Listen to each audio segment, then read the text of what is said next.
because this might be the inner chronicle of what we are, and we have to articulate ourselves, otherwise we would be cows in a field.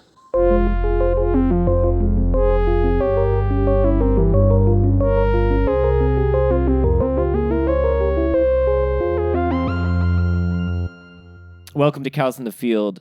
This is a show in which we discuss philosophical themes in popular films. My name is Justin. I'm Laura. And today we enter the quantum realm. Actually, sorry, wait, not that quantum realm. We're talking today about Christopher Nolan's Oppenheimer.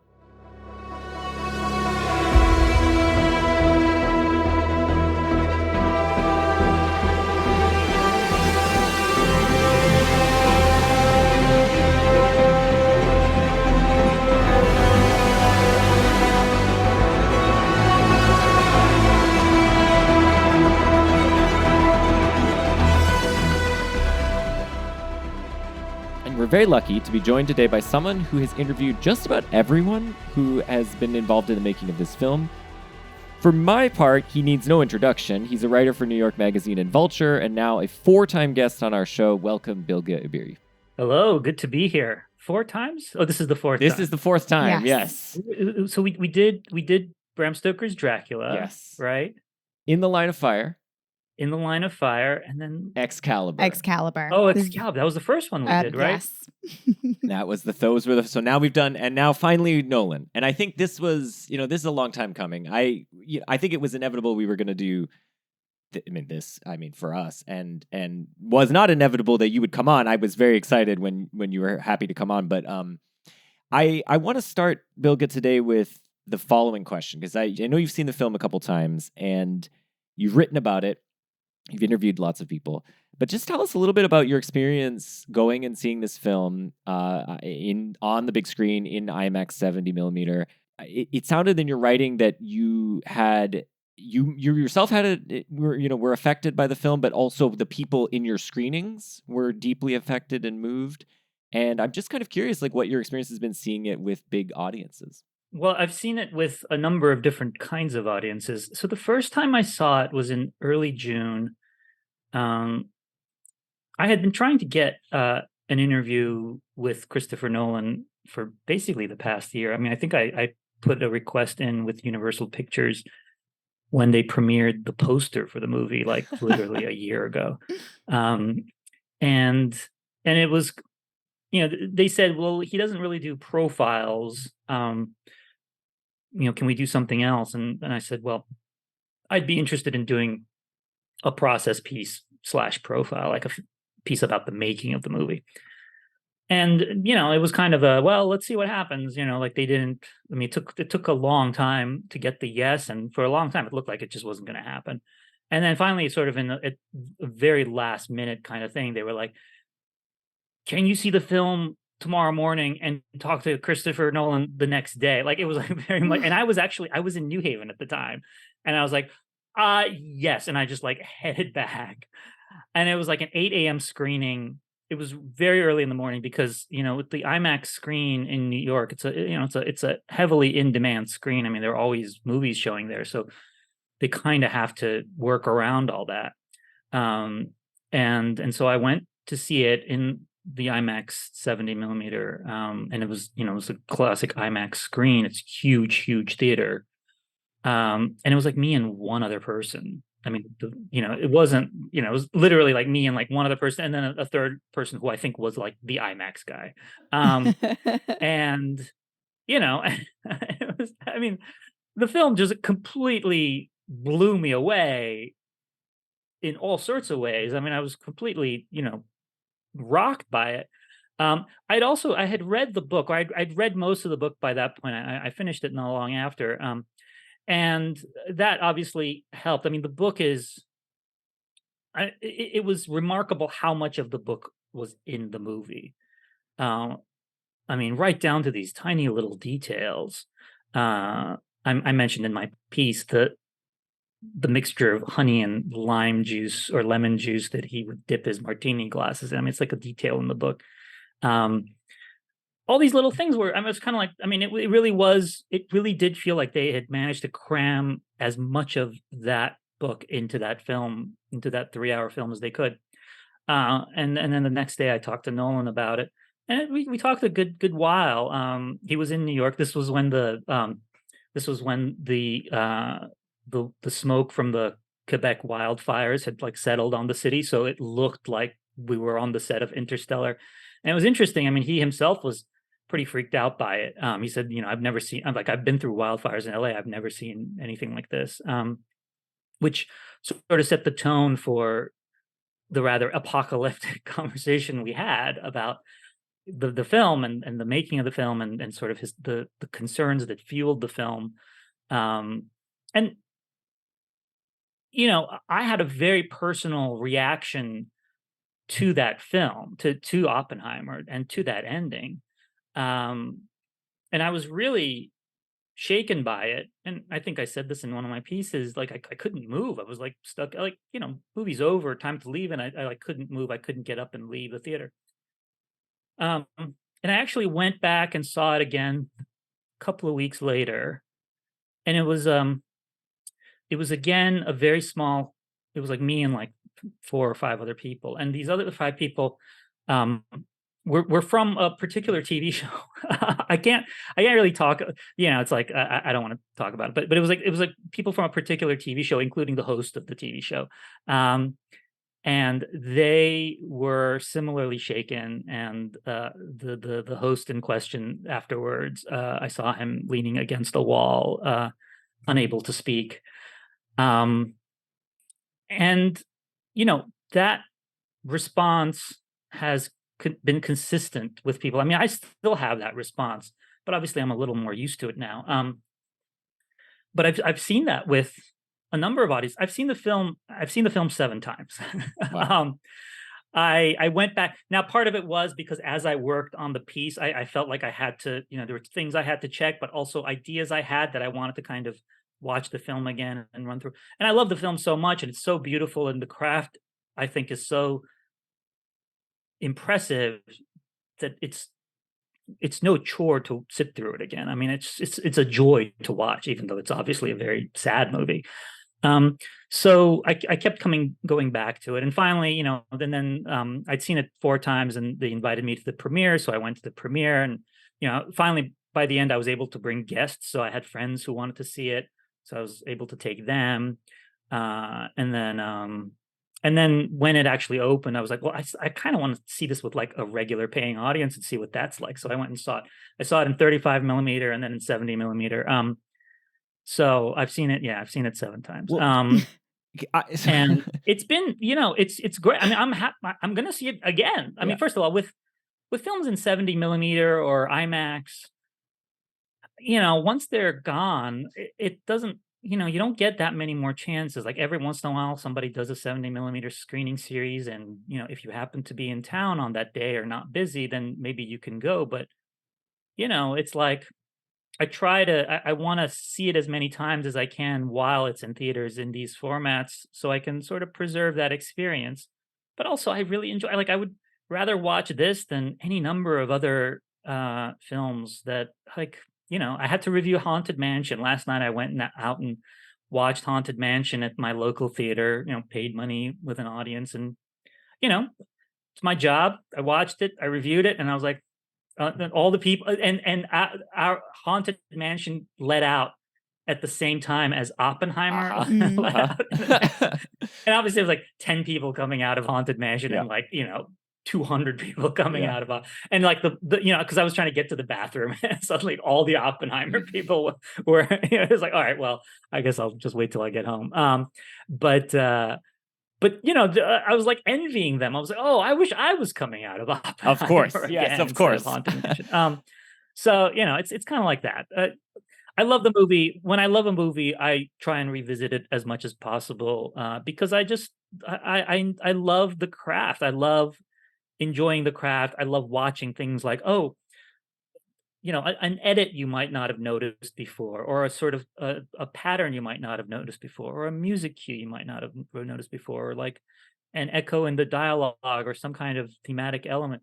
These things are, these people spend a lot of time making these movies. So, if you enjoy it, I think it's fine to keep watching it. Of course, absolutely. I want to ask, so having now seen it in 35 and in 70, what would you? I mean, is there a significant difference in your mind, and what would that be? Because I imagine some of our audience might have been at this point sold out of the 70 millimeter IMAX screenings, or they're not sure, they're on the fence. Maybe they have it's to not in their drive city at all. a ways to go see it.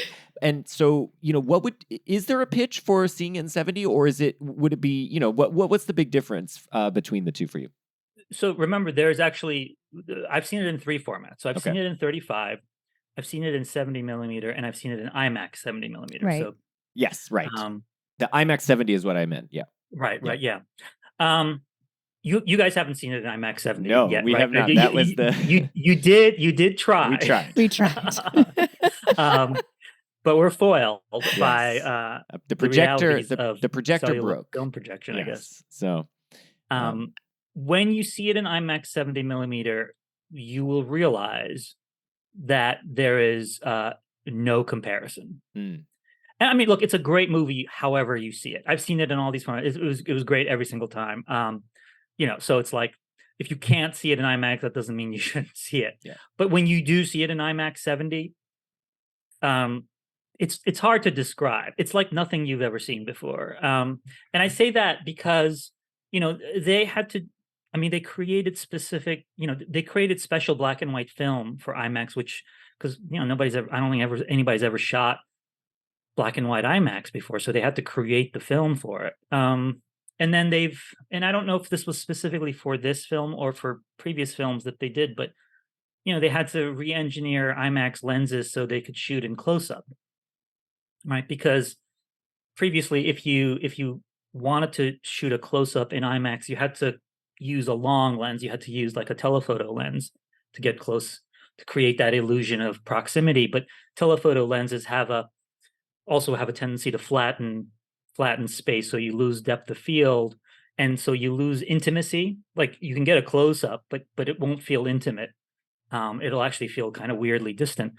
So in order to be able to do that, they re-engineered IMAX lenses that they could use to shoot more intimate close-ups, where they could actually bring the camera up to an actor's face. And this film is so built around close-ups that when you see Cillian Murphy's face in close-up in IMAX 70 millimeter, you realize this thought went through my head. I was like, I've never seen anything like this before. Like, I feel like I'm just discovering a new medium, or witnessing a new medium. Not this guy didn't discover it. But it feels, I mean, it's really it's really exciting. And then black and white, there's a kind of clarity you get with black and white in general. And in part because you have to bring so much light to be able to expose black and white film.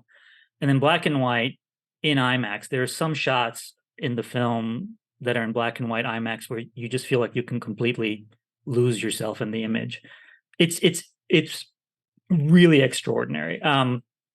So do what you can to see it in IMAX 70 millimeter. It's frustrating though, because there aren't that many theaters that show it in IMAX 70. Like, a lot of people just physically won't be able to see it in that format. I mean, the film will look good no matter what. So we're going back. We're going back. I mean, we had this, anyway, as I tweeted out, I had some troubles at our theater, but we're gonna go back, and we drove to Providence. The whole fam. It was a whole thing. But Justin's looking at me like it's a bummer. It was kind of fun. It was real. I had a good time. I was bummed, but me and my 4-year-old, we're on we afterwards went to Washington Williams Park, and we were in a miniature train just circling around. And our kid was having an amazing time, and we were just circling around Sad Dad as he sat on a bench looking dejected, and we were just like, "Hi, Sad Dad."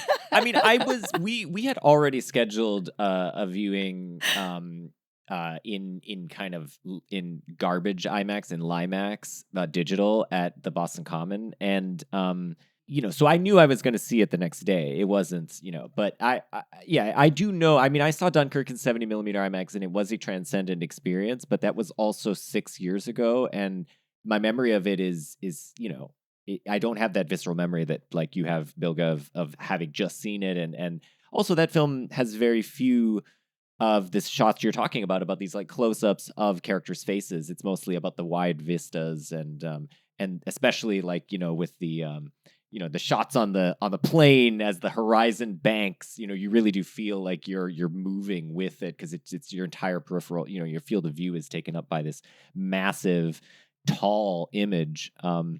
So anyway, okay, good to know. It's incredible in IMAX. People should see it. I want to talk about the film, but I want to talk about it just briefly in relation to the book, because I think one of the big achievements of the film is that it takes a book which is very dry and filled with lots of information and told in a very straightforward biographical way, and it makes it into this engrossing 3-hour drama, like action drama. And I mean, there were times in the book, I'm happy to say this, like I enjoyed the book, but there were times reading the book that I was legitimately bored. I felt like this is really dragging. There's now, more characters being introduced. I don't really understand what the central thread of this is. And I think one of the things Nolan did was, part of it is using the cross-cutting and the framing device, which we'll talk about. But I think he also streamlines the themes that he wants to focus on, and he's super clear about that. Whereas the book is much more of an information dump. And I say this in part because I've heard this movie, we've read a lot of criticism about it, and I've heard this movie been described as basically a Wikipedia article or something like that. And to my mind, it couldn't be farther from the truth. And if you read the book, you will understand, because the book reads like a Wikipedia article. The movie does not at all play that way. So Bilge, as someone who's also read the book, I mean, how do you feel them working together? Well, I think you're absolutely right in that the film I think the film is wonderfully paced, and it does take. I mean, the book is it's a good book. I mean, it's a very good book, but as you say, there's a lot of stuff in there, and I mean, it's the result of it was like 25 years of research or Yeah. something like that. I mean, it's actually like it's kind of an interesting story, I guess. I mean, Martin Sherwin had been working on this thing for decades, but like hadn't gotten around to writing it. And then Kai Bird kind of came and sort of helped shepherd this thing through. So, like there were a lot of like primary sources that, Martin Sherwin was able to talk to and stuff like that. So he got so much stuff. The film, while very faithful to the book, is paced at such a breakneck speed. It's very fast. Yeah. So much so that it's also another reason why I wanted to see it again, because the first time I saw it, as much as I loved it, I was like, well, there's a lot of stuff in there that I missed. I got to see this again just to be able to sort of make sense of some of this stuff. But as I always say, a film you need to see more than once has to be a film you want to see more than once, and that's where the craft comes in. It's also Nolan has become very good at taking heady concepts and turning them into entertaining action spectacles. I mean, Inception is a great example of this heady concept, not in the scientific sense, but I've often made this joke in various pieces I've written about Inception. But like, if you sit down and describe Inception, it sounds like the craziest, dumbest thing ever. Yeah. I mean, it just makes no sense. It's so dense. It's just like, wait, what? How many levels of dream reality? And yet, when you watch it, even though there is a lot of stuff in there that maybe doesn't make entirely rational sense, it's an experience. Yeah. It's never boring. I've never found it boring.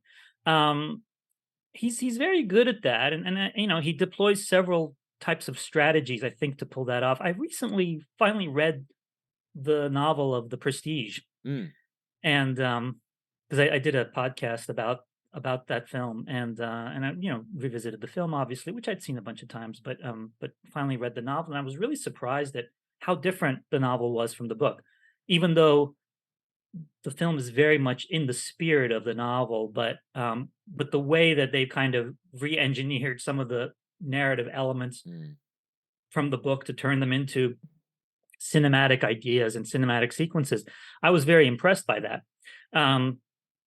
There is that theory about narrative, the narrative's way of preserving itself, right? And people talk about that in terms of mystery novels and things like that. And Nolan, I think, has kind of mastered that because he finds ways to sort of keep you on the edge of your seat, as it were, because he creates these little mysteries, like little narrative mysteries, like all these balls that he has up in the air that you're kind of waiting for them to resolve themselves, but he waits until the very end to resolve them. And I'm not just talking about kind of the main sort of threads in the film or the main plot, even something as simple as Edward Teller testifying against Oppenheimer in his security hearing. You see Teller and you see you see him, put his finger down and talk about how loyal Oppenheimer is. You don't but he cuts right out of that. Yeah. You don't find out until way later what was the rest of what Teller said. Or you see Matt Damon's character Groves testifying, right? And then he weaves those so that every little thing is is kind of interrupted, and then you only find out the rest of it 20 minutes later.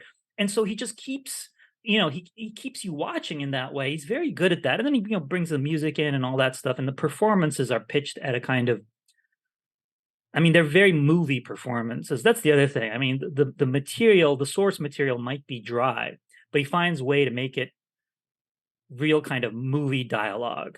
I was having a little, Twitter argument with somebody over the line, Josh Hartnett's line, because you're not just self-important, you're actually important. They were like, that's the worst line ever. And they thought Matt Damon had said it. And I, having seen the film 7 times by that point, I was like, no, it was Josh Hartnett. But I love that line. That's a great movie line. That's a great movie dialogue line. Yet, would anybody say that in real life? No. Right? Similarly, the first conversation between Oppenheimer and Groves, between Matt Damon and Cillian Murphy. That is great movie screenwriting. Is it what the Frederick Wiseman version of this film presented as is that the dialogue you would see in real life? No, hell no, absolutely not. But he's making a movie. He's making a movie. He's trying to entertain millions of people. That's okay, and he's very good at it. And he gets the right actors to deliver lines like that, because some actors can't deliver lines like that. Like he gets movie actors who can deliver movie dialogue. Yes. And that's special. I think that's special. I wish more people were doing that, frankly. Yeah, totally. On the narrative, the framing stuff, I think this is just, to your point, Bilge, it's where he's so comfortable now as a filmmaker. Like this, I was telling Laura a few days ago, this movie feels like a mature version of what he was doing in The Prestige. Now, don't get me wrong, The Prestige is an incredible film.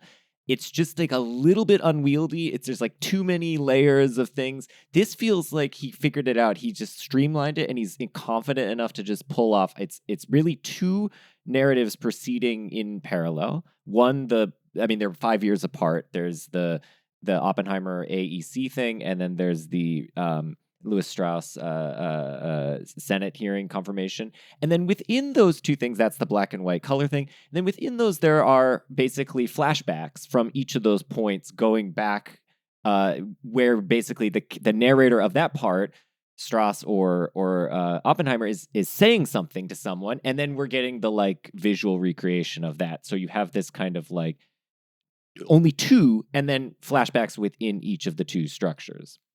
Flashbacks within each of the 2 structures, but then flashbacks within flashbacks, because if you've noticed, they also both often converge, and it's an important part of the film. Yeah. So much so that a couple of people thought that it was maybe a third framing device, but there is the table.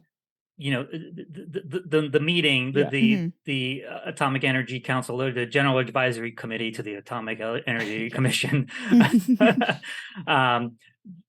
their meeting, which we see from various perspectives. Yeah. And within that meeting, there are flashbacks to things that happened at Los Alamos. So it's like flashbacks within flashback. The thing is, structurally, this thing is so nuts and so elegant. Let me tell you, I'm living in a future timeline in which people have watched this movie multiple times.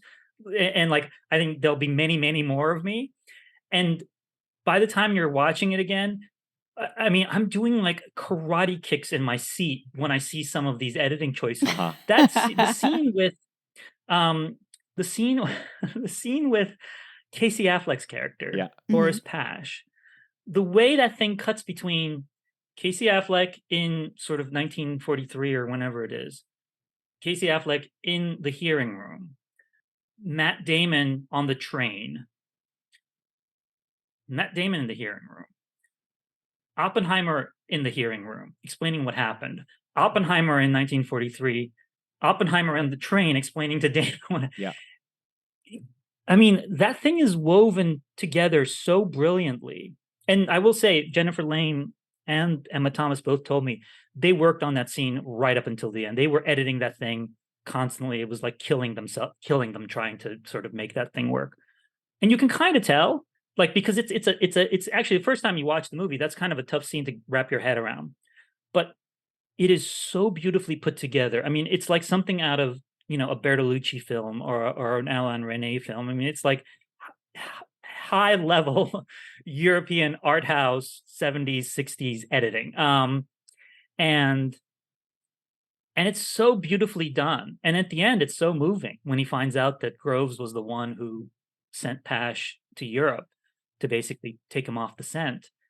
I mean, it's such a there's like, I mean, it's this cliche, but there are layers upon layers. Yes. And that's the thing that I, that's the thing that keeps me coming back, because there's so much of this stuff in the film. Totally. I mean, I think there's two dimensions of that. This is a perfect example of him conveying information via all these edits. So it's effectively like 3 or 4 different scenes cut together. And so we're getting all the information by juxtaposing all those different parts. And then the other thing that this sort of editing style allows him to do is edit to tone and mood and pace rather than plot.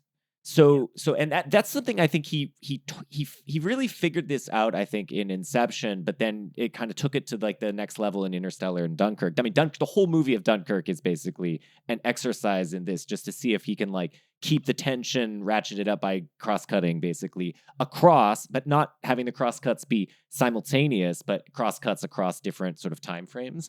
And here you have cross-cuts across time and space and all that, and like stories and that kind of thing.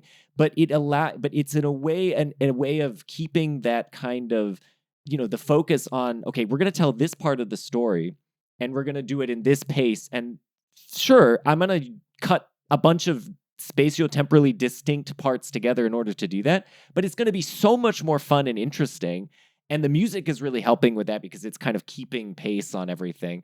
And I think like that is, I'm not sure if there really are any other directors that do that. I mean, to this level today. I mean, people do it all the time though. And actually, like, there's a really subtle version of this that happens in like all kinds of movies. But the one I always have in my mind is Tenet, where like Neil and the protagonist are talking about their plan, and the conversation, they're talking and they're walking on the street, and then next scene cut, they're talking in a train or whatever, they're in a subway, and the next scene cut, they're in another place, and it's as if the conversation just stopped and picked up at the next part, but you don't even register it, and movies do this all the time. But I think what Nolan figured out is like, you can just do this and nobody really bats an eye. It's so smooth. It's funny because that's actually an old comedy movie. Like, the person I remember first doing, like, the place where I first noticed that being done was in Woody Allen movies, where he'd be talking to like Michael Murphy or whoever, and then they'd be talking, and then suddenly they'd be in a mall, or they'd be on the street, or they'd be playing tennis. Like, it's a, but like it's actually a kind of a comedy motif. But he began using it in like heist movies and things like that, which I'm sure they've been used before. I don't think he didn't invent that idea, obviously, but he's using it, I think, in such an extreme way sometimes. But the other thing, and you're absolutely right in terms of the way he'll cut to mood, because right in the middle of that Pash scene that I was just talking about, so it's cut so, it's cut to ribbons, right? It's just constant intercutting back and forth. But there are moments in that scene where it slows down and it just settles on Cillian Murphy's face as he's just squirming, right? The scene doesn't work unless you have that quiet moment of him just like awkwardly sort of, squirming on the edge of a pin, basically, because he's lying or trying to lie, and he's like been caught because he's not very good at it. Um, and it's really like a lot of directors might focus on the squirming. A lot of directors might focus on the intercutting, but it's actually there aren't that many of them that would do both. And Nolan does it, because he's an old hand at telling complicated stories. He also kind of has the power at this point to try that kind of stuff. I mean, a lot of directors might have Final Cut, but there's a certain confidence that comes with that, with being able to do that. And he's been doing this a while, and he's tried out some crazy narrative schemes on audiences and has been rewarded with a lot of success. So there's probably just, he's not second guessing himself and saying, oh, we're doing too much, or it's too much cutting or whatever. Jennifer Lane, the editor, told me, she was cutting Black Panther: Wakanda Forever when they were shooting Oppenheimer. So she didn't do that. She also cut Tenet, but she didn't get to do that thing that an editor usually does, especially on sort of these bigger movies where they're actually on set and they're like cutting scenes as they come in. So she actually didn't come on the film until everything was shot. And like everything was shot, picture wrapped. Nolan said to her, I'm going on vacation. You look at the footage. Wow. And she actually said that was really liberating because she didn't have to do that thing of sort of getting individual scenes and then sort of cutting them and assembling them as the film proceeded, and then going back and say, oh, we missed this shot, or we need this, or we need this. Like, films have a certain structure. Mainstream films tend to have a structure, very much scene based, right? This scene works. Now let's move on to the next scene. Now let's move on to the next scene. And that's perfectly fine way of doing it. I mean, that's Stanley Kubrick movies are very much like that. Like, here's the scene, scene's over, here's the next scene, But Nolan is kind of in this world now where it's, I mean, there are scenes, obviously there are great scenes in the film, but it doesn't seem like it's constructed around those things. It's constructed around just this propulsive, constant forward motion of the film. Yeah. So I want to ask you, Bilge, about the other big stylistic. I mean, there's many, but this one I think really jumps out as a viewer of and fan of Nolan films.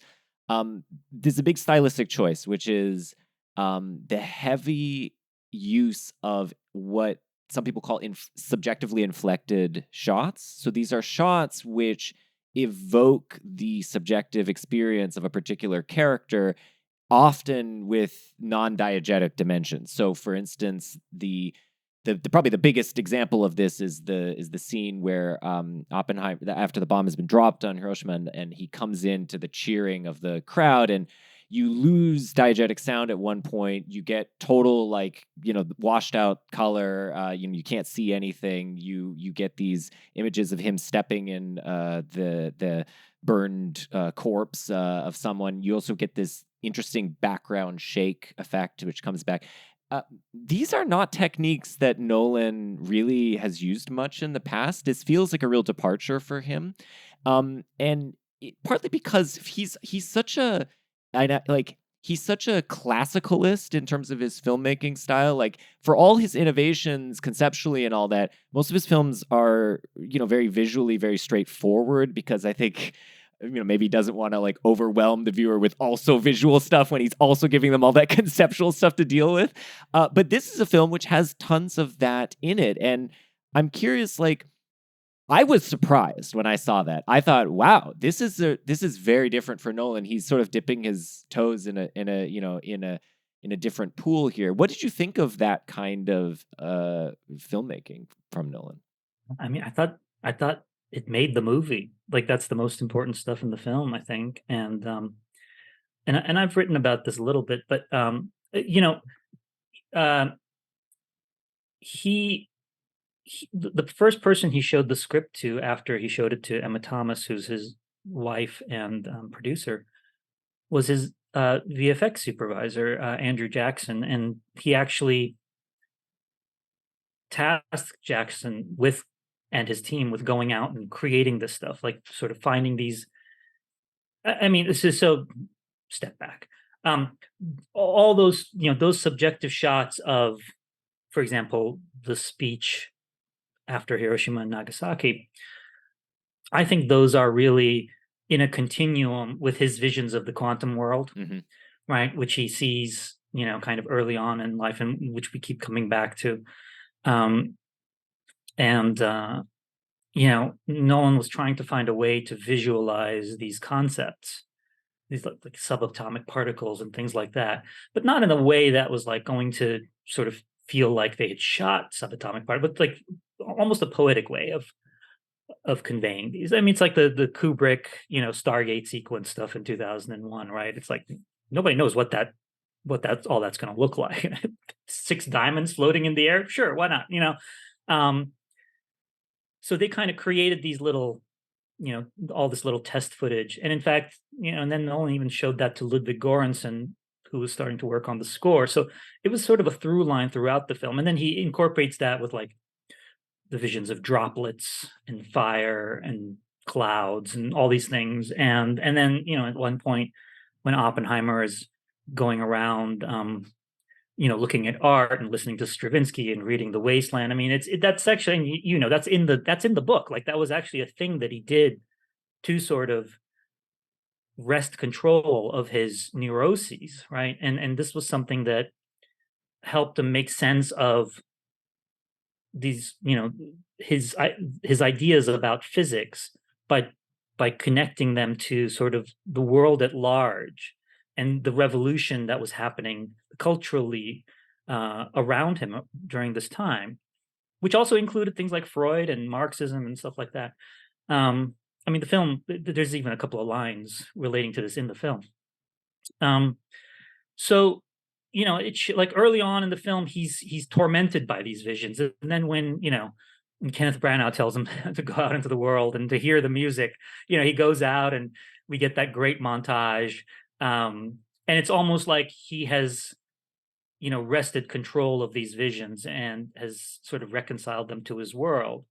And we see that throughout the film. But really what happens is after Trinity, after Hiroshima, those visions become exclusively ones of destruction. And the way that that speech, the Los Alamos speech is cut, it's cut very much like the Trinity sequence, right?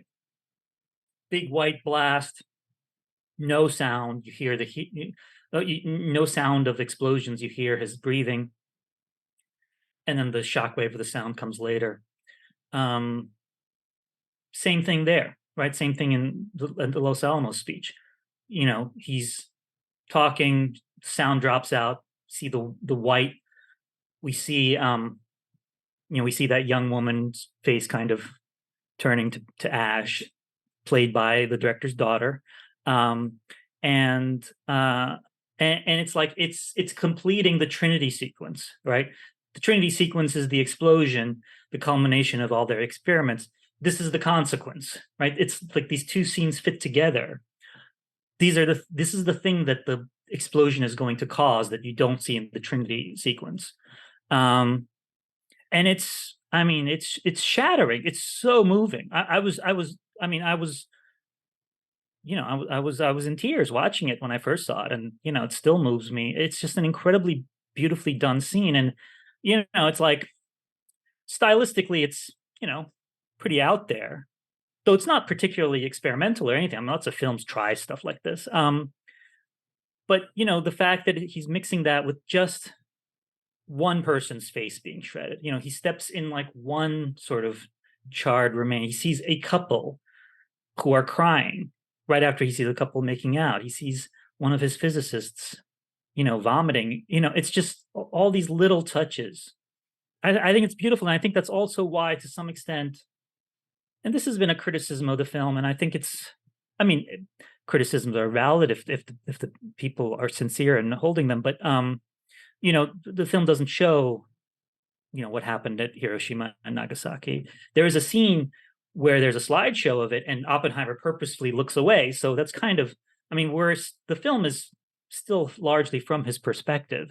So he's avoiding that. The film, I don't think, is avoiding it. The film is acknowledging it, and in some ways hearing the people around him kind of, saying, "Oh my God," like that. That is, in fact, I think, in some ways more terrifying, because we can use our imaginations for that.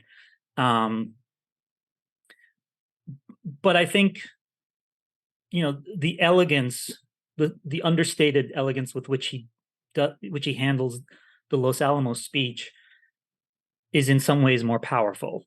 Again, he sees droplets early on in the film. Later on, the droplets are always blast radiuses on a map, right? And it just goes on and on until the very end, until the very final, vision he sees, which is kind of a continuation of that. And the sense is this man is now trapped in this world because he sees things. He sees inside the quantum world. He sees the subatomic world. He kind of is aware of what's happening in that realm that most people aren't aware of.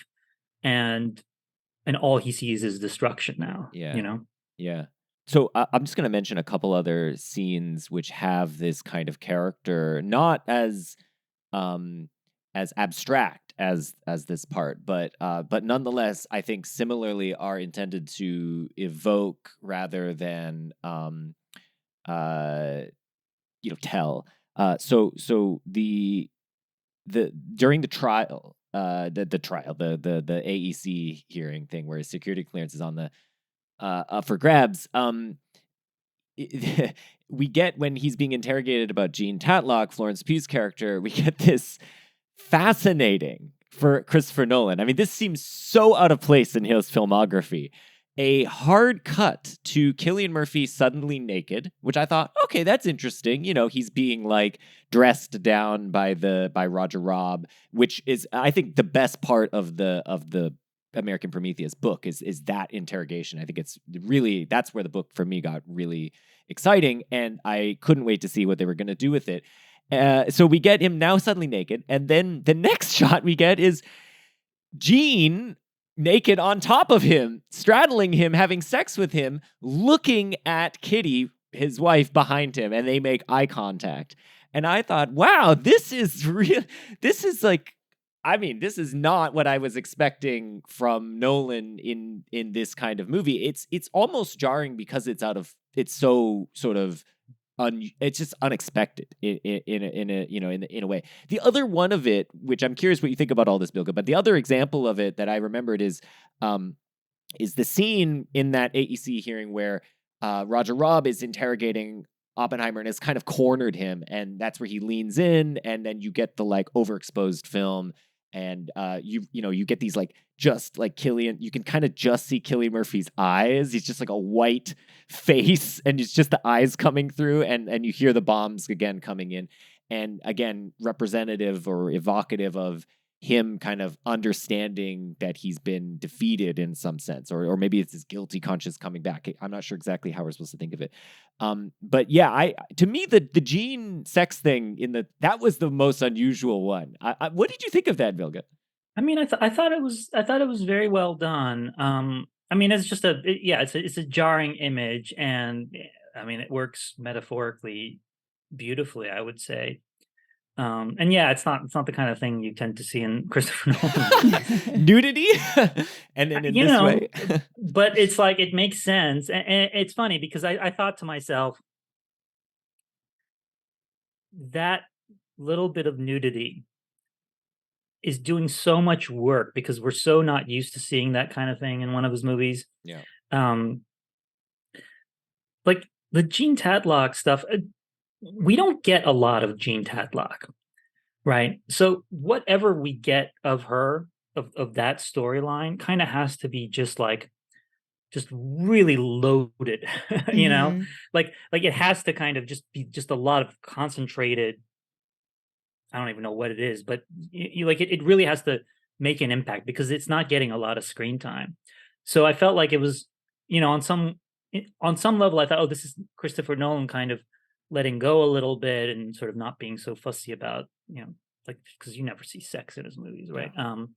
But then I thought, oh, this is also Christopher Nolan being really efficient with this storyline, which is probably the one that he is least capable of handling. I mean, his female characters are sometimes they're great, but it's not his strong suit. Let's just say, though the female characters in this film, I think, are wonderful.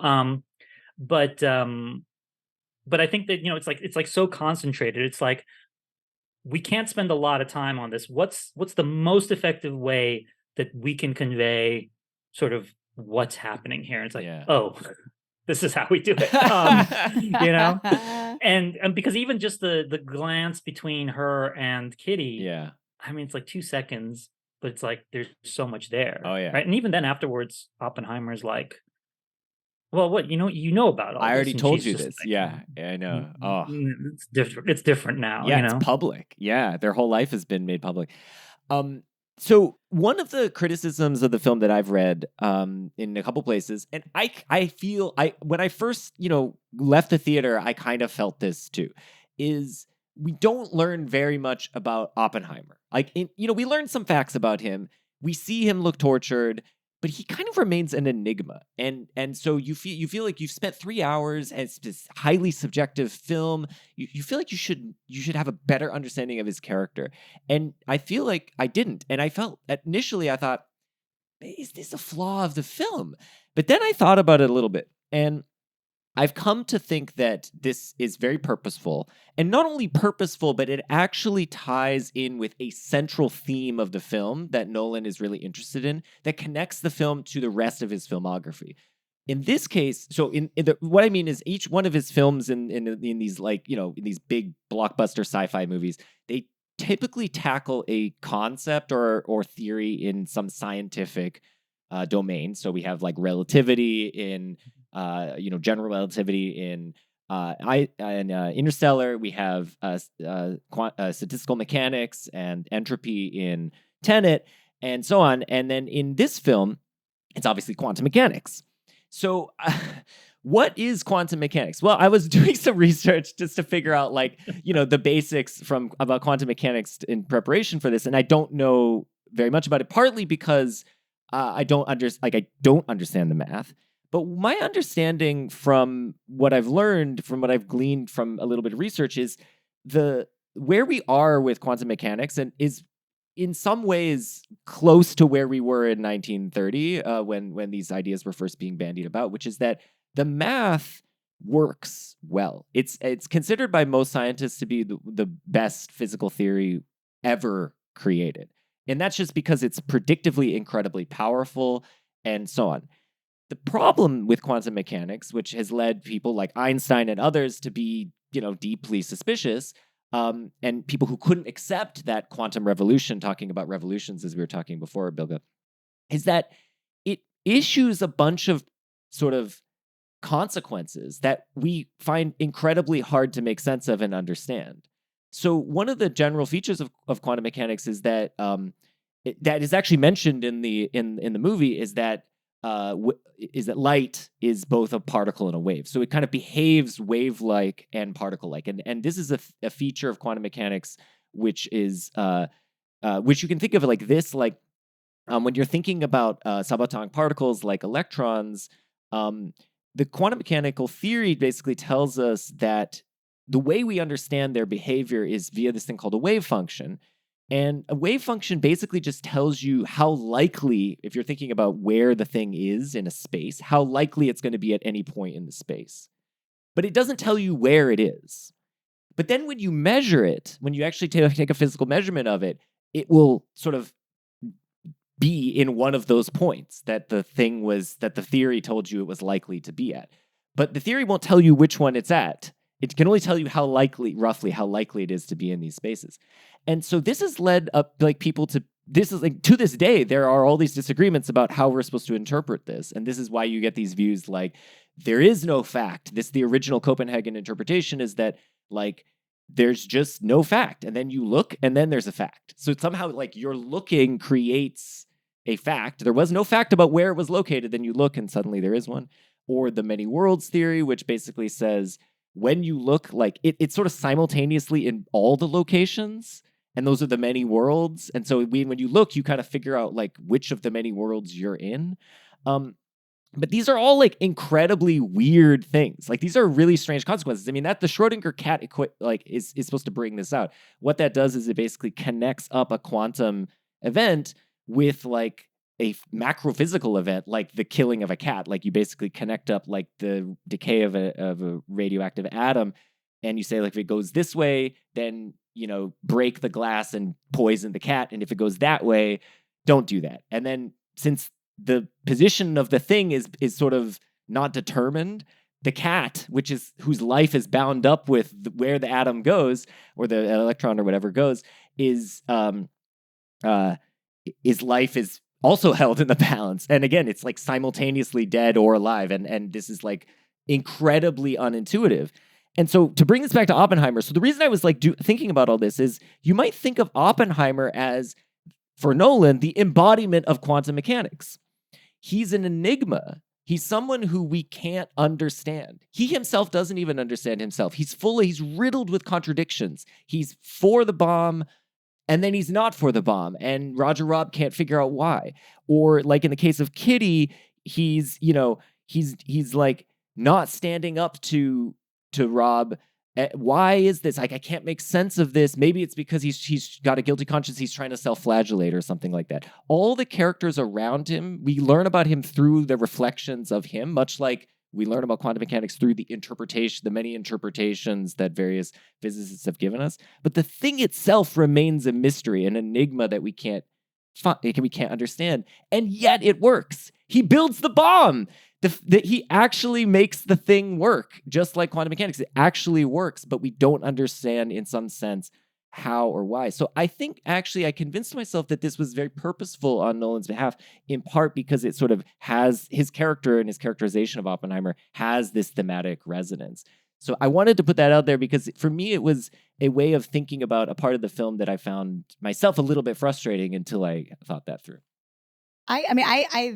I totally agree with this idea. And I think also the moment in which Teller kind of articulates that, which is the second half that Bilge referred to. When you first see Teller testify, I absolutely believe he's a patriot. I don't believe in any sense he's got any ties to the Soviets.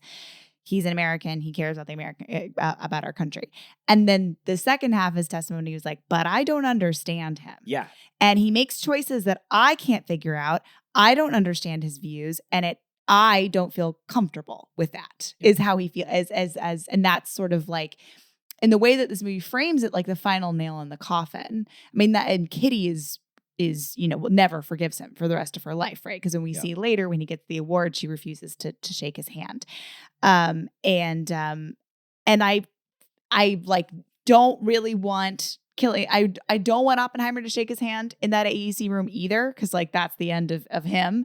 But I'm also like, I totally agree with Teller too in some ways. Like I don't think, like, no part of me thinks that Oppenheimer's motivations are because he's communist, but also I don't understand him, and I see where Teller's coming from. So it's like a moment of betrayal, and I understand that, but it doesn't feel totally cruel because I empathize completely. All the characters are like puzzled over this character just as we are. I mean, I'll give one more example. So there's the Teller one, which you nicely articulated, but also Strauss. Like Strauss sees in Oppenheimer the kind of man he himself is, namely someone who's like looking for power and driven by a kind of, pettiness in some ways. I mean, Oppenheimer, there's that parallel between Oppenheimer potentially poisoning the teacher for maybe being embarrassed in front of the class, and Strauss, trying to destroy Oppenheimer for being embarrassed in front of one of the like review panels. And I think like, again, it's like,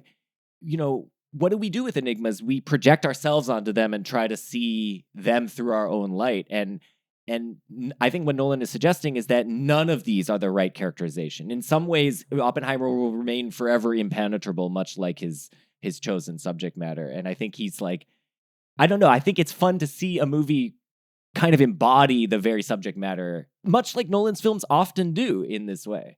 Yeah, no, absolutely. I mean, in terms of his films absolutely do tend to embody whatever thematic element he's working with. I mean, Memento is the classic example of that, right? Yes. I mean, it's such a perfect. The experience of watching the film is kind of like the experience of being the character, yes, right? Because yes. you're just, it's like the movie is wiping your memory as you Yeah. watch. But to get back to Oppenheimer as a character, I mean, I find myself drawn to these enigmatic characters. I mean, all my favorite films are kind of filled with characters like this, like whether it's The Conformist or Barry Lyndon or The Leopard, you know, these films that are kind of about a central figure who is conflicted, but who we can't quite get a beat on, and who is also in some ways not a particularly likable character. Yes. You know, interesting. I mean, likable is, I always find that word a little problematic because it's like, I mean, Oppenheimer is likable. I feel like I'd be an interesting guy to hang out with, but you know, wouldn't want to spend too much time at their house. But Yeah. but you know, but it is this sort of sense of, you know, you don't exactly know his motives at any given point. I mean, it seems clear, and then as the film proceeds, it feels less clear. You know, like for example, even sort of his justifications for the bomb, right? At first, it's we have to stop the Nazis. You know, we have to stop the Nazis. But at the same time, early on, he's not someone who was too wrapped up in like issues of anti-Semitism and stuff like that. That scene with Robbie on the train makes that clear. It's not something that's like foremost in his mind. Um, but he understands the urgency, and he justifies it in his head, and he justifies it, more importantly, he justifies it to others, right? Um, and then later on, you know, there's that scene where he walks in on it's at Los Alamos and it's like raining outside, and he walks in on a meeting happening of the physicists who are talking about the bomb. Because at each stage, also, the film didn't have to do this, but it does. It makes a point of this. It tells you what point you are in the war, right? Because it could easily avoid those issues if it wanted to be a much more kind of triumphant story, right? Right? Because it makes the sense like we're racing against the Nazis, and then it's like, well, the Nazis are defeated and Hitler is dead. So why are we still working on this thing? And Oppenheimer's like, well, Japan fights on. And at that point, he says this interesting thing that he says, which is the first time I think that we sense this. We says, when the world finds out the terrible secret of Los Alamos, right? And you can see in his face, he is terrified of what they're doing. And he's justifying it to himself as saying, this will end war. Like this will end war in general once they see, you know, the awesome power of this thing. But as the film proceeds, and you see, you know, you see it in that scene in Stimson's office, which is a great scene, by the way, with James Remar talking about how he honeymooned in Kyoto. But like, you know, they're having that argument, and at that point, you know, some of the physicists, including Zillard and David Hill, have like tried to petition, you know, have tried to get a meeting with Truman. Like they're trying to stop this thing from being dropped, and they come to Oppenheimer beforehand, and so he's there, sort of, you know, and there are others there. In fact, you know, even Josh Hartnett's character Lawrence, who, you know, eventually was kind of a gung ho right wing figure, but you know, he was, you know, he himself is very much like isn't there some way that we can't drop this thing, you know? And they're all, you know, there's a lot of doubt among the physicists, and you know, and Oppenheimer himself makes the case, you know, well, when they see this thing, it'll be a terrible revelation of divine power, you know, and it's like he's again, and and the way he delivers those lines. I mean, Cillian Murphy's performance is so good and so enigmatic in a good way, is that we don't know if he really means it. At this point, it feels like he's actually justifying it to himself. It sounds like he's talking to himself there. You know, it feels like he's justifying it to himself. So that by the end, when Rob questions him and finally he lets out, because it became clear, you know, why were you for the atom bomb in 1947 or in 1940, I can't remember the exact line, but it's basically about how he was initially for and supported the development of the hydrogen bomb, sort of, and then later on had serious moral qualms about it. And he says, because it became, because if they did it, then if we did it, then they would do it. And then he says, when it became clear that any weapon we had, we intended to use. And the fact is, that's been clear all along, right? Like, they were never not going to use this thing. I mean, Groves is there. Like, this isn't just a bunch of physicists doodling. This is a US Army project to create a bomb to be used either on the Germans or the Japanese. And, but at that point, and right after he says that, it's clear he's caught himself. Like, he's kind of like, what did I just say? And you can see that he's sort of like, it's almost like his eyes have rolled to the back of his head and he's trying to go over like, wait, what do I actually think? Like, did I say that out loud? Like, it's a powerful scene, but there is this constant dance throughout the film of, what does this guy think? And at various points he says what he thinks, but then it's like, as soon as he says what he thinks, it's like, do you really think that? Yeah. I mean, that's quantum mechanics too. Yeah. Totally. I mean, I think so. The book, this is another difference between the film and the book. The book reads very much as we need to fully defend Oppenheimer against all this, like a massive history that had like slandered him. And this is like fully on his side. The movie, I think, gives Louis Strauss and Edward Teller, who are ostensibly the villains, and Roger Robb and all those guys, a lot more of a sympathetic read than the book does. I mean, the scene where Robb is like, why were you for the bomb before? And when now we're fighting the Soviets, you're not for the bomb. Implicating it's because now we're fighting like your friends, the Soviets, you communist. And you think, yeah, I mean, I could see why someone might think that. And the scene where Teller says, he's erratic, I don't understand his views. Why didn't he was for building this bomb, but he's not for building a slightly bigger bomb? What is this guy's problem? I can't make sense of him. You're like, yeah, we're splitting a lot of hairs here. And then with the whole thing with Strauss, yes, now Strauss is, portrayed quite vindictive and so on. But you might similarly think like Strauss is someone who's engaged in serious, real politic, right? Like he sees the world, right, for what it is. And he sees Oppenheimer as this guy who's stuck as this idealist in the clouds who thinks if we, give everyone our nuclear secrets, like the world will be safer. And he just knows that's not true. I mean, that this seems unlikely.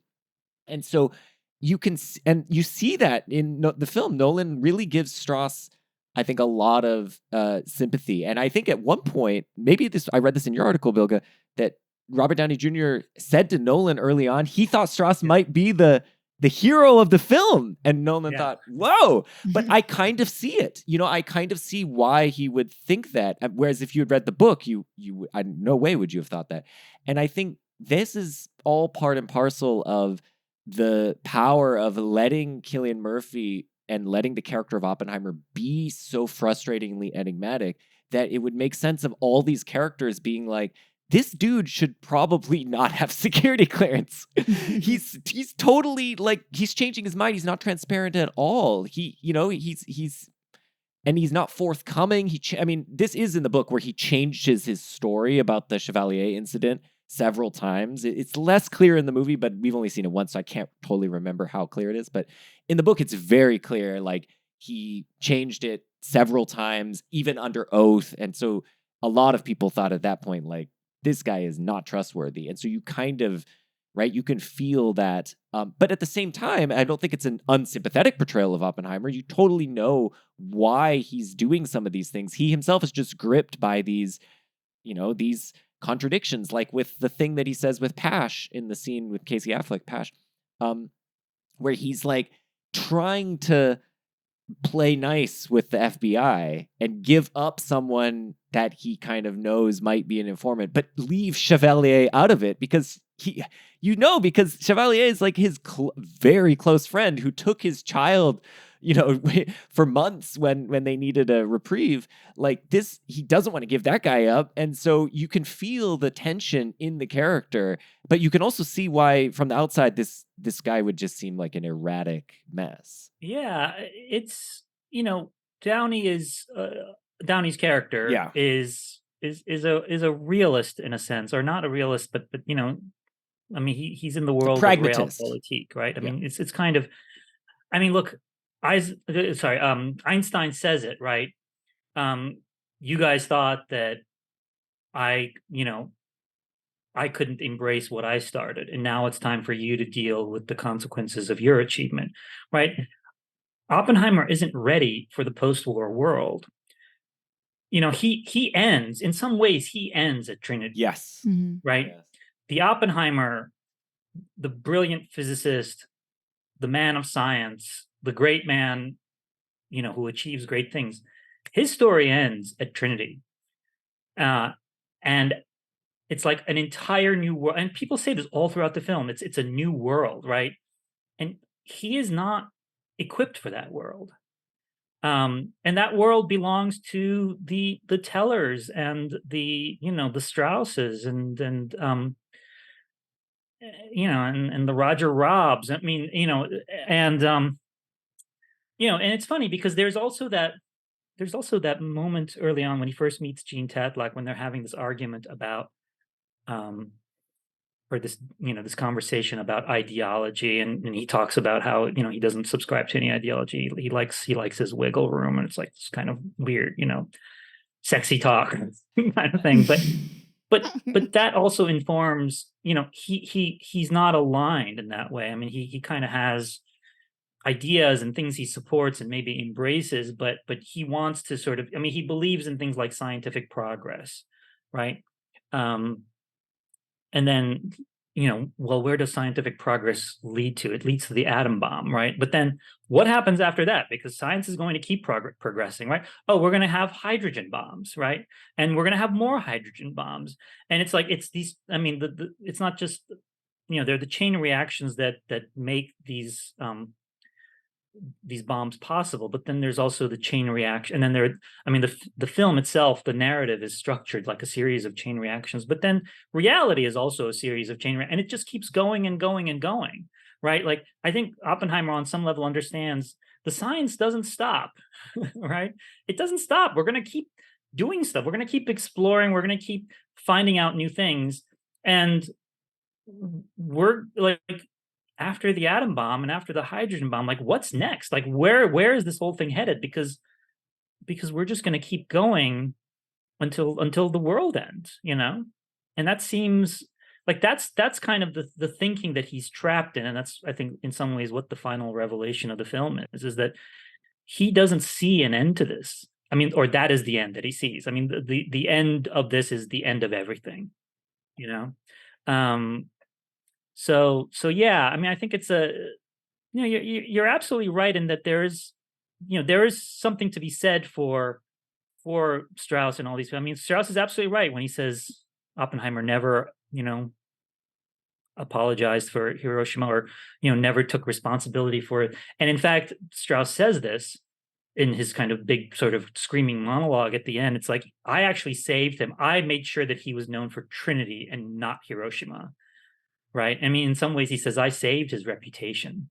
So, it's I think a lot of what's happening in sort of the back half of the movie is we're seeing Oppenheimer's inability to function in the world that he wound up creating. Yes. No, so I just want to jump ahead to the end, just because I think this is so. You mentioned that in one of your articles that people left the film sort of devastated, and I think one of the reasons it's a kind of obvious reason it would be devastating ending is the final shot, which is, I think, a bunch of nuclear bombs exploding. But to me, the really devastating part is the universal element of progress, and why we all are contributing to the progress of the forward march of humanity in some sense. So I'm an academic. I'm contributing to human knowledge. You're as a critic are contributing to cultural criticism and our way of thinking about art and so on. And we're all, doing this, but we're all inevitably set up to be forgotten or surpassed.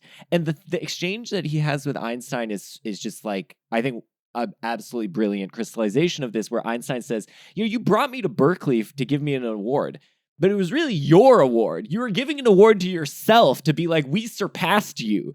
And he's like, now they're eventually going to do that to you. And that's what happens with the AEC thing. But, I think the broader thing is that we all face this. It's like an inevitable feature of the forward march of humanity that like we're all destined to we play our part, and then we find ourselves strangers in, as you put it nicely, the world that we've created, the world that like we've helped usher in.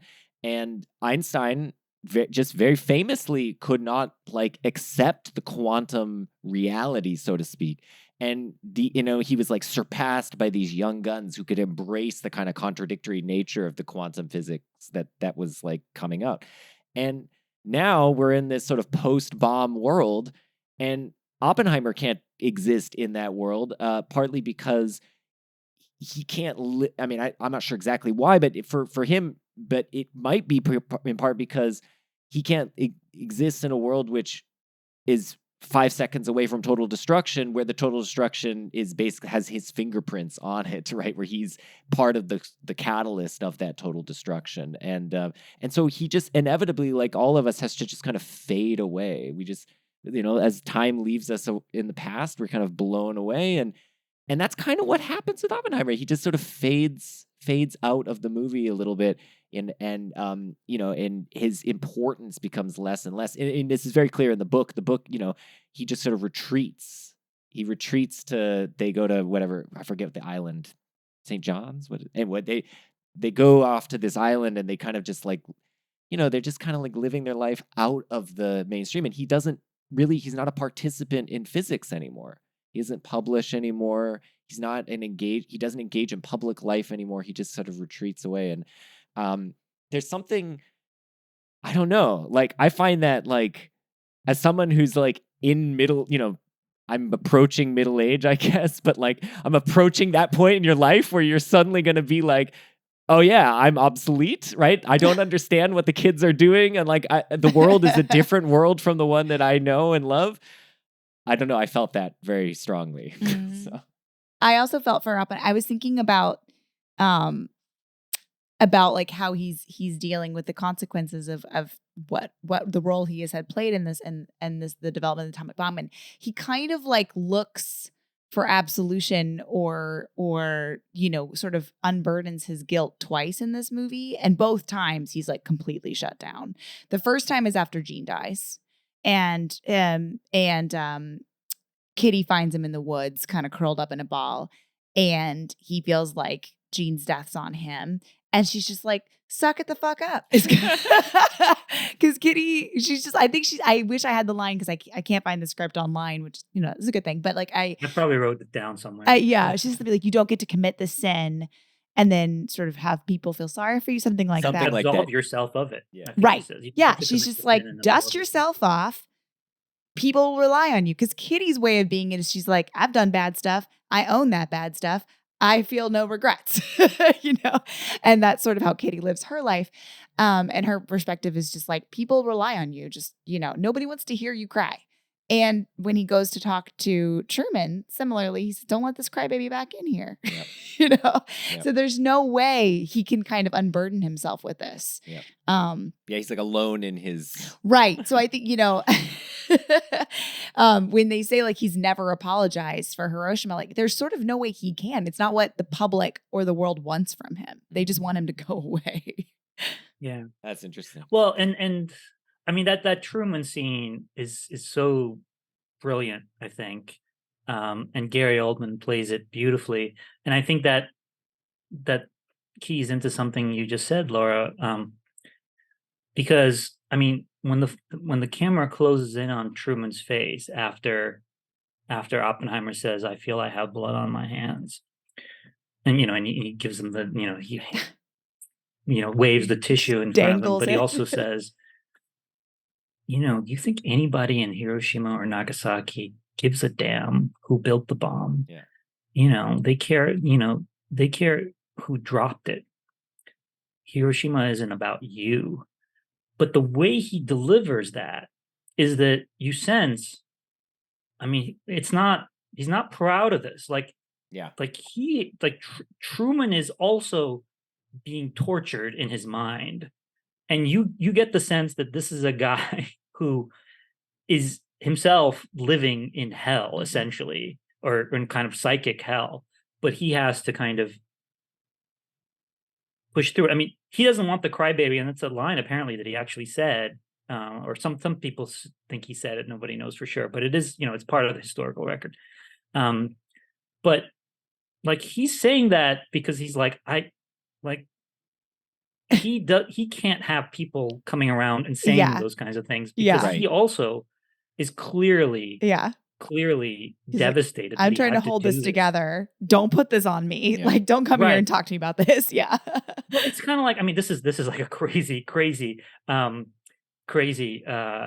analogy, but it's kind of like various moralizing right-wing Republicans always turn out to be like total like perverts, or I mean, it's kind of like you'll see it's like this like projection, but also sort of they don't want to see any. I'm sorry, I don't want to get political in that sense, but it's like you see that in real life. The people who don't want to be faced with these things are also the people who are in some ways kind of in the throes of those things, right? Yes. But also, like with Kitty, for example, I mean, look, she's the one saying, pick yourself back up, people rely on you. But like this is her husband cheating on her. Like, I mean, she's conflicted too. This isn't like, she's not just like strolling in there and saying, oh, get over yourself, Oppie. Like, she's devastated, but she's just like, get the fuck back up, right? It's the same thing as the Truman thing. She's like, I'm dealing with this too. I don't want to hold your hand about your girlfriend because we're married. Right. Exactly. I mean, these people are not like, exactly. They're not like one dimensional, like pick yourself back up, look at yourself type of people. It's kind of like they're completely fucked up too, but they have to march on. And this guy definitely has to, has to go, especially with the Kitty scene. It's like, dude, you're building an atom bomb. Like, pick yourself back up. Your mistress has died. Come on. Kitty rules. Character which has, as with, I think if Nolan made a movie tomorrow that had, he's going to get criticism for his female characters. So I'm so tired of it. Okay, Laura, so tell us your views on Kitty. Kitty rules. So I did not read the book. And you did. I told you all about how Kitty is. Telling me all about how Kitty's a hot mess. Kitty is a character in the book. About how they got to keep a bucket by her bed in case she just sets the bed on fire. Because she smoked a lot and she would fall asleep with And you were telling me, like, I hope that they lean all the way into how mean Kitty is too. Because like not only is she like a lush, but she's like really mean all the time. And so I was excited to see how she came out. And I love the Kitty character so much. I think like, I mean, there's really only two main female characters. There's also a lady scientist, which I think they really wanted to make a point that there were some women in Los Alamos that were not secretaries and moms. But I think like Florence Pugh is phenomenal with the little screen time she gets, but Jean really kind of ends up functioning as like an additional guilt, more blood on his hands. But I think Kitty is such a wonderful, full-fledged character for whom we find out I feel like I understand Kitty more than I understand Oppenheimer by the end of this movie. And we get a little bit of, I mean, just that quick scene in which she's talking about her sort of series of husbands and men that she's had in her life, and how she's kind of like, she's just by virtue of where she is in society, her life is shaped by them. But you get the sense that like she's really brilliant. Yeah. And I don't think that really comes through until her final moment when she goes on the stand in the AEC. And there's so much consternation on the lawyer's part about putting her up on the stand because she has seemed kind of erratic because she's drunk so much. And Oppenheimer is not at all concerned because he knows She is brilliant. And when the chips are down, you want Katie in your corner. She's gonna be smelling like whiskey, but she's gonna get it done. I also like that she, I personally, and I'm on the record now from Tenet, defending the cat character. I liked the cat character. I thought she was good. But she is her strength and her animus in that movie is entirely by virtue of being a mother. She is trapped in a bad relationship, and motherhood and her wanting to be with her son is what traps her there. And that is a reality for lots of women. So I don't think that's a problem, but it is just like how that's Kat's character. And Kitty is not at all defined by motherhood. She is a mother. She has kids. They're around. She's not defined by that. So I think she's awesome. Justice for Kitty. I need a Kitty sequel. More Kitty. I love her. I love her character. I love the performance. And that was another thing, you'll see when you see the film again. There is more Kitty in this movie than I think people realize. I think when I first saw the film, I was like, that was not an element that jumped out at me. When I saw the film again, I was like, oh, there's a lot of Kitty in this movie. She's not like marginal. I mean, she's there, constantly. It's just, sometimes it's just a glance, but she's there. And by the end, that little moment when she comes to testify, before she testifies, but as she's coming, because at that point we have been presented with this marriage being kind of just sort of a disaster zone, right? And she's drinking, she's throwing things, right? And she comes and Oppenheimer says something like, we're adults, we've been together a long time, she'll be fine, Yeah. And the music has like the Kitty's theme, which is like the piano and gentle piano music. That's a beautiful scene. That's a scene that I keep coming back on. It's funny because I was talking with a bunch of my younger colleagues who didn't get that scene at all, and I was just like, wow, some of you haven't been married for nearly 20 years, and it shows. It's like I felt that. I was like, yeah, my marriage is nothing like Oppenheimer's, thank God. But like there is that sort of like, we've been through a lot. Yeah. like you just conceptually, the sense that this is a person you've been through a lot with, and you've sort of seen each other at your worst moments and your best moments. And you just know this person, and you know what you're getting at that moment. I thought that was really touching. I thought that was beautiful. I did too. I keep her thinking scene about at that the line. End, not at the end, but her interrogation moment is great. And she's doing that. It's funny because Kitty was brilliant. She was a biologist, right? And she was originally born in Germany, I believe, and then came to the U.S. at a young age, so she kind of has like her accent is she's doing the Katharine Hepburn thing, but it's not like perfect, which is okay, right? This is a person who has lived a number of lives, and she's lived a bunch of lives before she meets Oppenheimer. I mean, their meeting is great, and then sort of when they go to New Mexico, and she's talking about like, well, he's like, well, who was your first husband? Nobody, but my second husband. And by the way, very accurate to the history. I mean, that is how her second husband died. And then her third husband was kind of this older gentleman who was basically just kind of taking care of this woman who was single, so. Is that the husband that she was with? Yeah. Okay. I also love that as a response to, are you married? Not very much. Not particularly. Is that what she said? I think she said not very much. Yeah. I love that. Because I think like the way that the movie is structured, you feel like he's when we see him with Jean, he's younger, and you can get more of like him being smitten with her.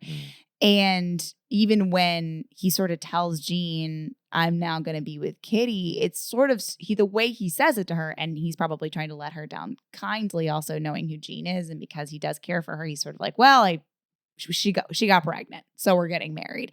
But it kind of sounded like it wasn't like, I am very like, Kitty is for me, and I have like chosen her, and she's like my person. He's even like, we can still keep doing our thing though. right? Like we're, like he's sort of like, I think she says like, this is the end. He's like, not as far as I'm concerned, So it doesn't necessarily like set it up like they're the great love. But by the time they have been through the fire together and we get to this moment at the AAC where he says like I think he says something like, people who presume to know other people's relationships are ignorant or immature, and you're not either. I think he says something like that. Like Yeah. I love that line so much. And yeah, they're true partners. And not like, just husband and wife at that point. Yeah.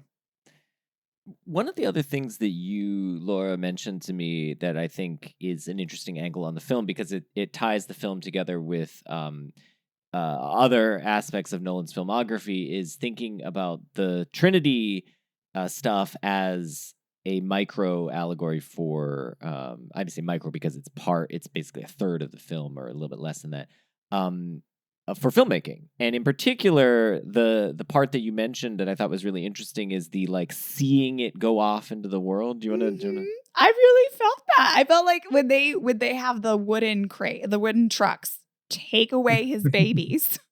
Like these things that he worked on for 3 years. They keep saying by the time they get to Kennedy, they're like $2 billion, 3 years, 500 babies. They keep, reiterating how much has gone into this and how much of his life has gone into this. And then they just truck it away. And he's like, call me. And they're like, no, we won't. We don't need you. Bye. Yeah, it's so sad. I mean, that's the allegory though is because you make this thing as a filmmaker, and then it's not yours. It's not yours to judge and appreciate and to have as its it's other people who will determine its value in the course of human history, and so may misinterpret it and whatever, and you can't really do anything about that, maybe they'll use it for propaganda or something or whatever, like they'll and so it's similarly with the bomb, and I thought that was interesting, and I guess. Do you want to mention the childbirth thing? I thought that was also good. Well, I mean, they call him the father of the A-bomb. Right. Like I had a feeling of like watching your kid go off to college, which I have not yet done, but I, I'm somehow already anticipating the horror of it. Put these things in the world. They're not yours and they're anymore. not yours. And that where they choose to go is just not up to you anymore. Yeah. Well, if you've noticed, and this I only noticed like, the 6th time I saw the movie, when he and Groves are walking down the street in Los Alamos, and they're talking about the babies, and Oppenheimer says, birth control is not really my area of expertise, and they cut to Kitty walking by, and she's pregnant, and Groves says, I can tell, or whatever. The next cut is to the first shots of them starting to build the bomb. Wow. Right. Mm-hmm. So it really is like his baby, like, like it's, Kitty is giving birth, but he's also like giving birth essentially. Right. So it's really, you got to cut to something. It might as well be to them building the bomb. But I watched that. I was like, oh, that's a little, maybe not a joke, but that's a little connection right there. Sure. Yeah. It's egg shaped. I mean, right? I mean, not egg in the hen egg, but it's egg as zygote shaped. Zygote, yeah. It is, absolutely. I mean, we've sort of already touched on this, but I keep like coming back to the word compartmentalization because it came up so many times. And in the context of, Groves keeps saying Groves, thank you. Using it as like the framework for which they needed in order to keep security, in order to keep the secret. Everybody has to only understand their one little piece of what they're doing, and nobody can see the whole picture. But in my 21st century like usage of the word compartmentalization, I kept thinking about it as like the way in which people like Teller and people like Oppenheimer and all the physicists really here on this project are able to sort of live in this contradiction, live in their part participating in something that's, violent and horrific. and how Oppenheimer is able to continue as he goes on. I mean, he as we all say, like he's been sort of like, it almost feels like he's like talking out of both sides of his mouth sometimes, but that's the only way he's going to be able to continue on, and like living in those kinds of contradictions and doubts and anxieties. That was another thing, actually, you mentioned, Laura, which is the names of the two parts of the black and white and the color, fusion and fission, and Oppenheimer's is fission. And you think about compartmentalization. I mean, obviously that's names for the bombs, but but if you think of it in an allegorical way, fission is as in keeping separating, and fusion is as bringing together. And it's fusion, it's the bringing together of the two compartmentalized sides that actually destroys Oppenheimer. He's like can't deal with the two things being brought together. Because and that was, I mean, I actually asked Nolan about the compartmentalization thing.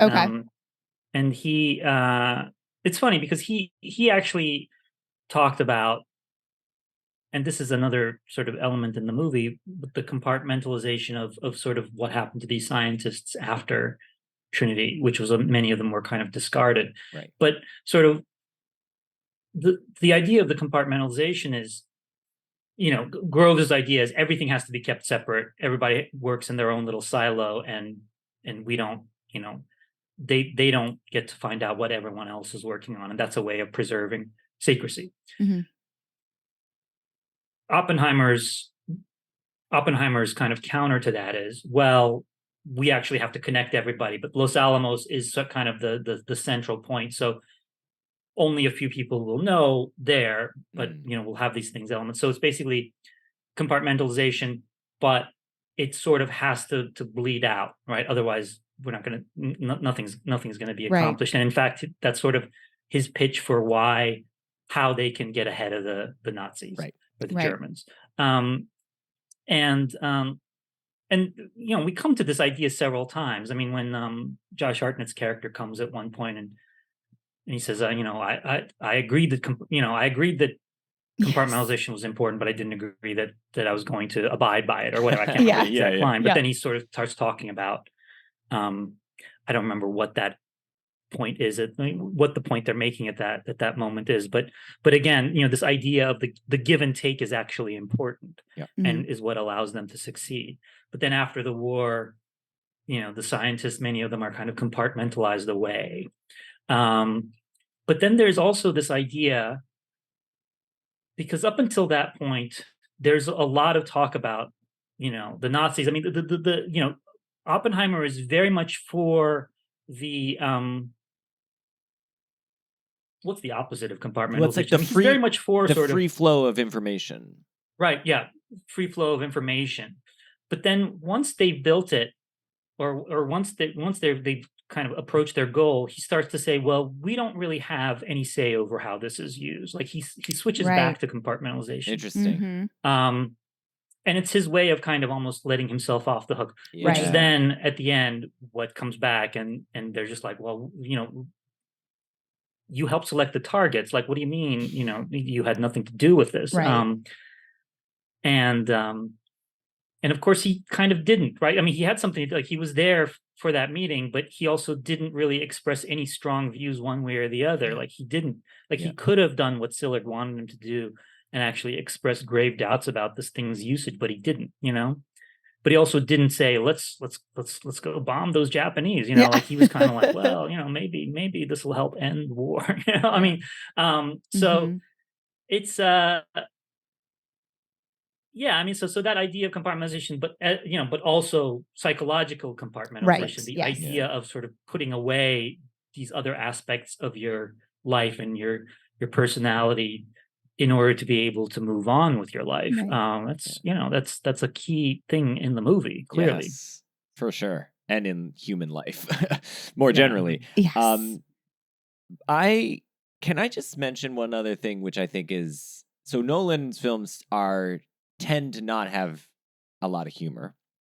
And when they do have humor, it's kind of a little hammy. And look, I'm the biggest Nolan fan, and I could admit this. But I think this film has actually a joke in it that I think is really good. And it's the part, it's not really a joke, it's just a good exchange. It's the part when they're spitballing ideas about how to build the bomb. And so they're in the room, Oppenheimer, various other scientists, and then finally Teller's in the room.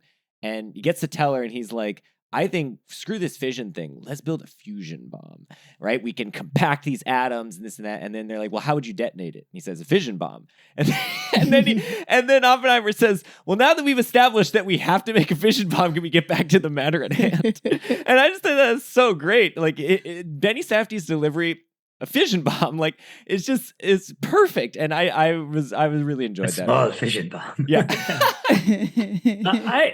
I'm not sure I agree with you that the films don't have humor in them.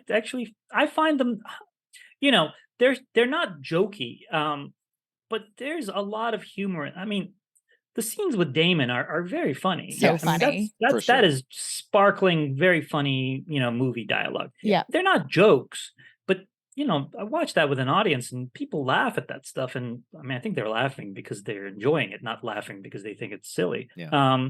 Yeah, he's really good at the repartee. I remember I showed my dad Inception. And he was like, afterwards, he was like, I don't think there was a single joke or moment of levity in that movie. And I was like, what do you mean? Everything between Eames and Arthur is hilarious. There's lots of jokes and stuff. And Pattinson in Tenet is very funny. I mean, Pattinson, yes. Yes. He's great. All that stuff. I mean, like this little cup of coffee. It's like, well, I've seen too much. That stuff is great. Blimey is a great line. I think what it is. Here's what it is. I mean, Nolan makes serious movies, and he makes like action movies and genre movies and superhero movies and things like that. And there is humor in them, but he himself takes the subjects themselves so seriously that by the time the movie is over, you don't remember the humor. You don't, you didn't have a fun ride, right? I mean, you did have a fun ride, but you don't remember the fun. You were stressed because out. It's like, even Tenet. I mean, I watched it. Look, I've seen Tenet so many times, and I'm trying to write something about it finally. But it's like Tenet takes the idea of the world ending so seriously. It's not just like a plot device. I mean, it is like that movie is. And that movie is a companion piece to Oppenheimer in many ways, right? I mean, that movie is just steeped in apocalyptic thinking. So you don't necessarily walk away from it saying, wasn't Robert Pattinson great? Weren't his lines so funny? So you forget about that. Inception is kind of the same way. I mean, the Dark Knight movies are filled with humor. They just are. I've seen these movies too many times.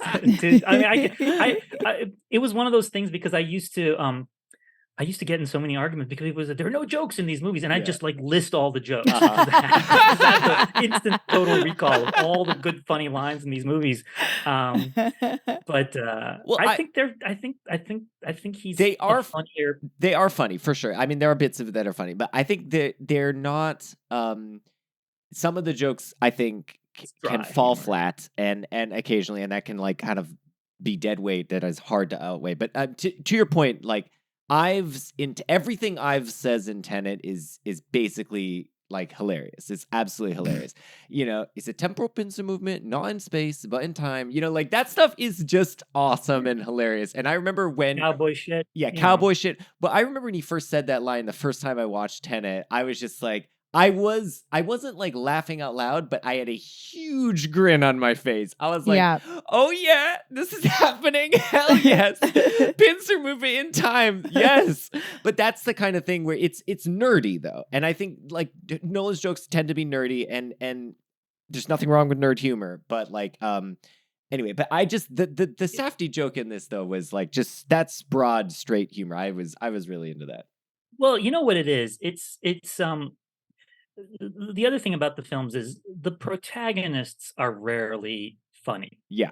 Right? It's like the other characters who kind of, in some ways, in the way they bounce off the protagonists, kind of provide some of the levity. Oppenheimer is actually a little funnier than most of his other protagonists, but really it's like Damon, right? Damon kind of provides it. And to some extent, Teller provides it a little bit, just kind of because of how, kind of bumbling and funny he is. But, it's not, or even Gene Tatlock has a couple of good lines in there, right? The stuff with the flowers, Yeah, that's true. Yeah. Or the line when she says, wow, quick work. And he says, well, he said, brilliance gets you so far, something like that. And she's like, I meant her, Yeah. right? I mean, there's, I'm telling you, there are lines in this movie, Yeah. but it's almost never the protagonist, Right.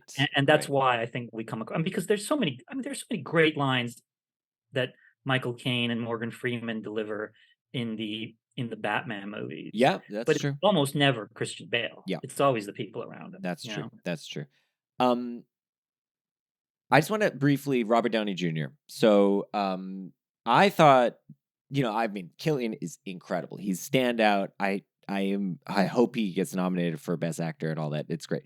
But Robert Downey Jr., this was a real turn for me, and I really, really enjoyed his performance. I feel like he he is slippery in this in a way that I've never, at least in recent memory, seen. I mean, look, all we've seen Robert Downey Jr. in recent memory is playing Iron Man and Sherlock Holmes and stuff. And I feel like he gets to, it's like a meteor role for him, and feels very comfortable in it.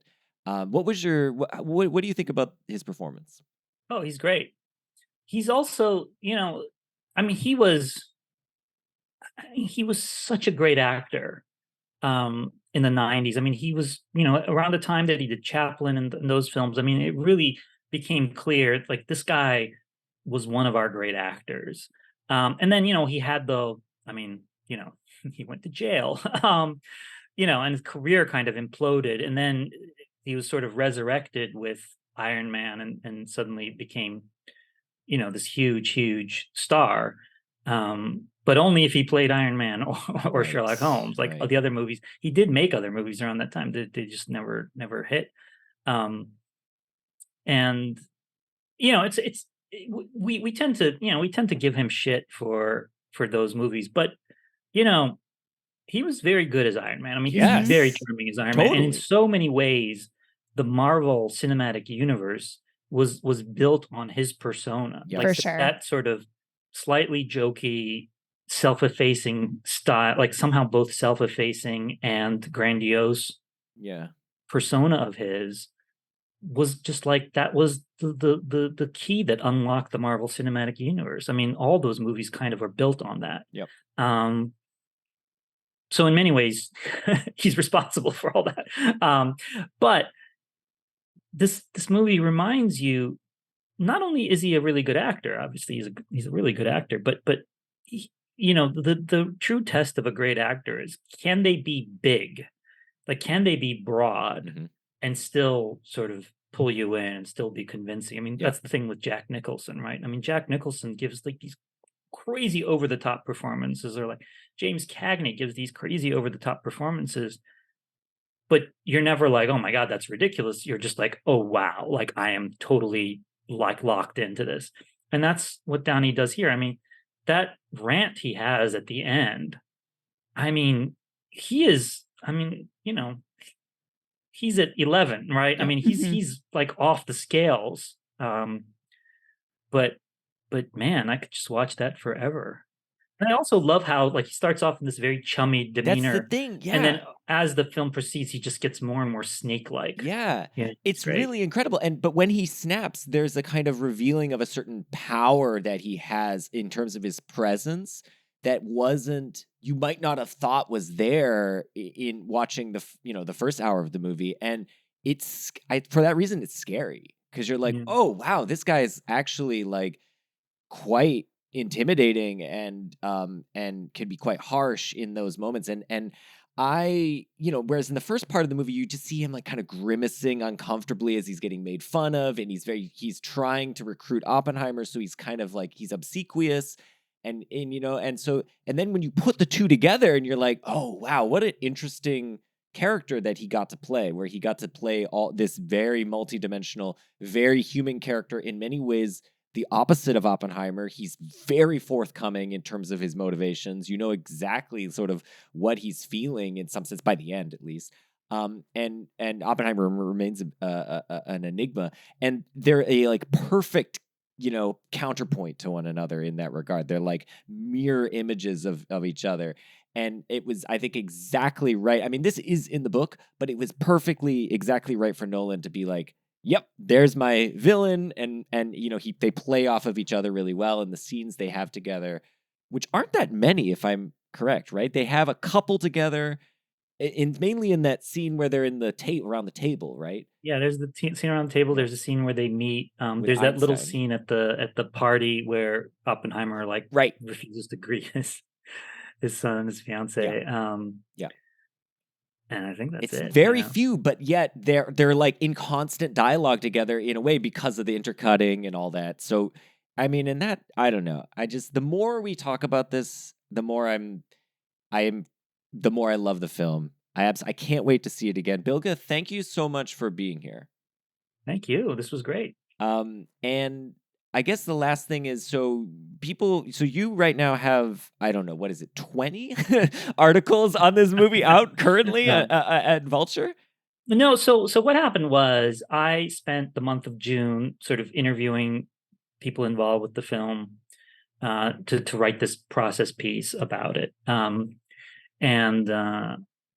it was it was great. I got to talk to Christopher Nolan a lot. I talked to Emma Thomas. I talked to Hoyte van Hoytema, Ruth de Jong, the production designer, and then the cast, some of the cast.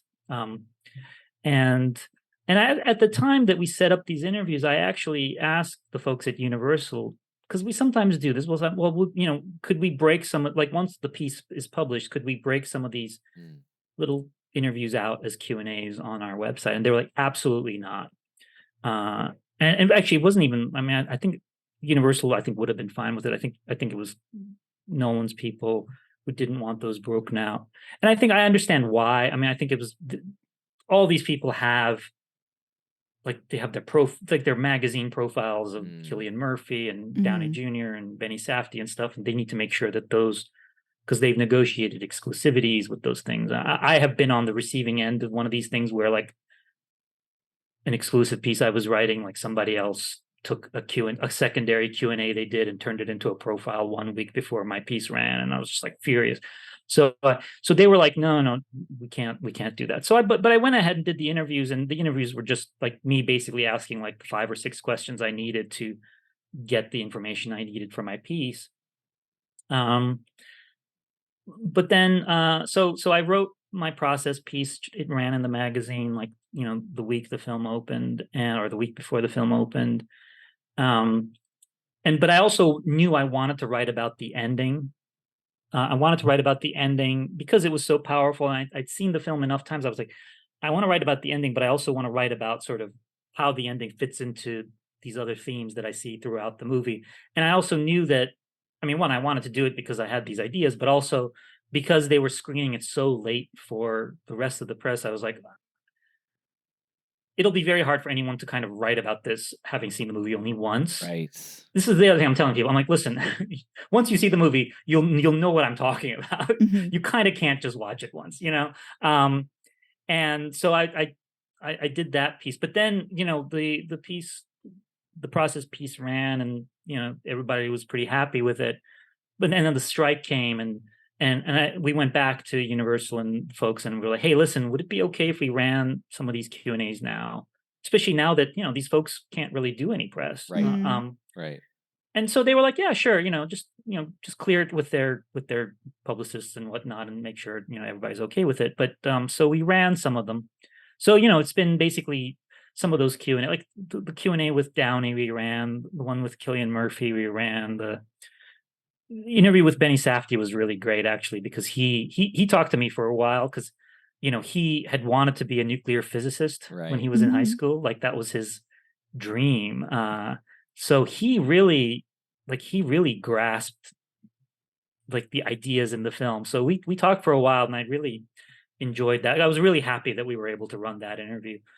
Ran the interview with Ludwig Göransson. So it's been a few pieces. I didn't know initially that they were going to, if I'd known that they were going to be breakout Q&As, I would have asked more questions about other things. And, I would have been like, hey, asked about other movies they'd done or whatever. But I think it worked out okay. It worked out great. And for folks listening, if you haven't read them, they're, I think, all available on Vulture. Is that right? Mm-hmm. And also the process piece is in New York Magazine. Is that right? It's in New York Magazine. The version in the magazine is a little shorter than the version on Vulture. Okay. So, the version in the magazine looks great, reads great.